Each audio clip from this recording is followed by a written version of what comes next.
प्रिया सचदेव अब प्रिया सचदेव नहीं है, प्रिया संजय कपूर हैं। मंधीरा कपूर का सवाल ये है, ये नहीं कह रही है कि प्रिया सचदेव ने सारा खेल किया है। वो ये कह रही हैं कि कंपनी में कौन है? कोई तो है, या तो प्रिया है या प्रिया के साथ कोई है जो कंपनी के साथ खेल रहा है और परिवार को कंपनी से बाहर निकाल रहा है। और मैं उस परिवार की बेटी हूं। मेरा कोई लीगल कोई उसमें मेरी हिस्सेदारी उस प्रकार से नहीं है। अगर वसीयत में इस बात का जिक्र होगा कि इस पूरी संपत्ति का जो मां के नाम से है, अगर मां अपने विल से किसको दे रही है संपत्ति, क्या बहनों को भी उसमें दे रही है या सिर्फ बेटे को दे दी है, ये अभी तय नहीं है। लेकिन रानी कपूर का कहना है कि ये पूरी कंपनी बिलोंग्स टू मी। क्यों? क्योंकि संजय कपूर के पिता ने ये विल किया था, ये वसीयतनामा कर दिया था और उसमें ये कंपनी हमारी पत्नी के नाम से होगी, ये स्पष्ट था। हमारा बेटा था, अकेला बेटा था, वही इस बिजनेस को, इस कारोबार को आगे बढ़ा रहा था।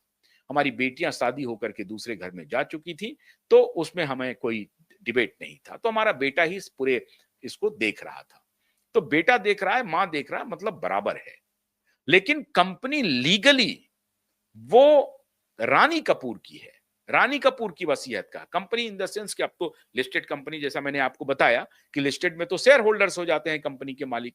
लेकिन जो सबसे बड़ा शेयर अगर कपूर परिवार को है, तो उसकी जो मालकिन है वो रानी कपूर है। अब जो ये दावा किया जा रहा है मंधीरा कपूर की तरफ से, ये संदेह पैदा कर रहा है मित्रों प्रिया संजय कपूर के ऊपर। प्रिया संजय कपूर क्यों नहीं खुल करके सामने आ रही थी? हमने एक दिन पहले आपको वीडियो बनाया था जिसमें प्रिया और करिश्मा दोनों, ऐसा दोनों के तरफ से कोई बयान नहीं आया जिससे ये दिखे कि दोनों आपस में टकरा रही हैं, दोनों आपस में लड़ रही हैं और अब मिल्कियत को लेकर के जो संपत्ति है, सोना कॉमस्टार जो कंपनी है, उसको लेकर के दोनों के बीच में टकराहट होगी। सवाल यह है कि क्या करिश्मा के पीछे भी कोई खड़ा है जो करिश्मा को कह रहा है कि आप चूंकि कानूनी रूप से इसको ठीक से इस बैटल को नहीं लड़ सकती हैं, आपके बच्चे तो हो सकते हैं लेकिन आप नहीं लड़ सकती हैं, आपके बच्चे की पूरी भूमिका है।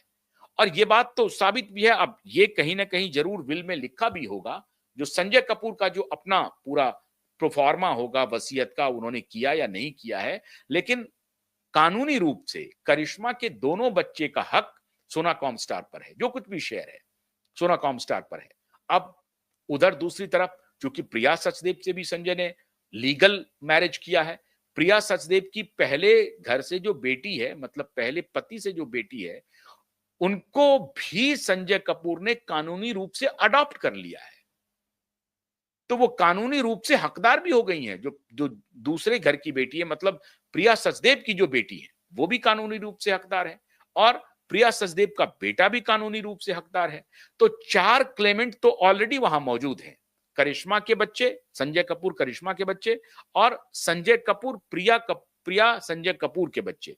4 क्लेमेंट हैं जिनका दावा कानूनी रूप से सोना कॉमस्टार कंपनी पर, जो 30,000 करोड़ की कंपनी है, उस पर बनता है। अब वहां पर ये प्रिया संजय कपूर क्या खेल कर रही हैं? क्या प्रिया संजय कपूर कोई ऐसा तिकड़म कर रही हैं जिससे कि करिश्मा कपूर के जो दोनों बच्चे हैं उनका उनको कुछ भी नहीं मिल रहा है और वो सारी कंपनी जो है वो चली जा रही है प्रिया सचदेव के, प्रिया संजय कपूर के परिवार के पास, मतलब इनके दोनों बच्चों के पास? क्या ऐसा खेल हो रहा है?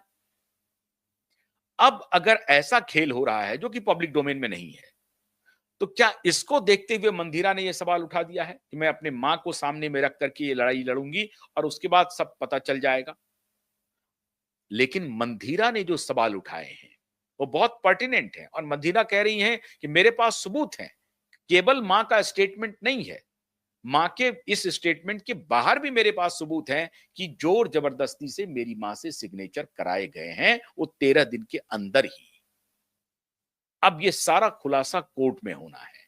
मतलब ये हुआ मित्रों कि मंधीरा के सवाल उठाने से या उनके इस खुलासे से कि मेरी मां से जबरदस्ती साइन करवाया गया और उनकी मां भी ये कह रही है, मंदिरा के सीन में आने से ये पूरा मामला बदल गया है और संजय कपूर की मौत अब सामान्य मौत नहीं रह गई है और संजय कपूर के परिवार की लड़ाई, ये 30,000 करोड़ की लड़ाई, अब वो सिर्फ सब कुछ सेटल हो गया वाला मामला नहीं है। एक तरफ उनकी मां खड़ी है, बहन खड़ी है और दूसरी तरफ उनकी दूसरी पत्नी खड़ी है। पहली पत्नी खड़ी है कि नहीं है, ये पता नहीं है। करिश्मा कपूर की तरफ से कोई बयान नहीं आया है, ना ही करिश्मा कपूर के बच्चों की तरफ से कोई बयान आया है। बच्चे अभी बयान देने की स्थिति में है भी नहीं। एक बेटी जो है वो अभी 18 साल की हुई है, तो वो कुछ बोल सकती है। तो बच्चे की भी तरफ से कोई स्टेटमेंट नहीं आया है। प्रिया सचदेव की तरफ से भी कोई स्टेटमेंट नहीं आया है। लेकिन मंदिरा बहुत ओपनली मीडिया में अलग-अलग टेलीविजन चैनल्स में जाकर के उन्होंने इस विषय को पब्लिक डोमेन में ला दिया है और बहुत गंभीर सवाल पूछे हैं कि मेरे भाई के पोस्टमार्टम रिपोर्ट की भी जांच होनी चाहिए और इंक्वायरी फिर से होनी चाहिए, जो कि क्लोज हो गई है। नंबर 1। नंबर 2, जो साइन किए गए हैं पेपर, वो पेपर दिखाए जाए कि वो पेपर हैं क्या। और नंबर 3, पूरे कंपनी पर जो वसीयत है, जो मालिकाना हक है, वो मेरी मां का है, रानी कपूर का है। तो ये ट्रांसफर कैसे हुआ है, किस किस को ट्रांसफर हुआ है और इतने आनंद फानन में प्रिया संजय कपूर को कैसे कंपनी में इनकॉर्पोरेट किया गया। तो ये लड़ाई अब चलेगी, क्योंकि लड़ाई अब अदालत पहुंच गई है, लंबी चलेगी। अब इसमें क्या सच है, क्या झूठ है, ये तो आएगा सामने। लेकिन ये बात सही है कि प्रिया संजय कपूर अब फंस गई हैं बुरी तरह से। अब प्रिया संजय कपूर को ये जवाब देना है। करिश्मा इस पूरे लीगल बैटल से बाहर है। प्रिया संजय कपूर, चूंकि वो लीगली पत्नी है, वर्तमान पत्नी है, वो बुरी तरह से फंस गई हैं और उन्हीं को सब कुछ साबित करना होगा। और अगर मंदिरा के सवाल का जवाब प्रिया संजय कपूर के पास नहीं हुआ तो मामला बहुत बुरा हो जाएगा और फिर तो प्रिया संजय कपूर के दिन बुरे होने वाले हैं, अगर ऐसा होता है तो। और अगर ऐसा नहीं है तो प्रिया के पास अगर जवाब है तो प्रिया इसका जवाब देगी। लेकिन मामला फंस गया है और बुरी तरह से यह मामला 30,000 करोड़ का जो है संजय कपूर की मृत्यु का मामला फंस गया है। बहुत बहुत शुक्रिया। नमस्कार।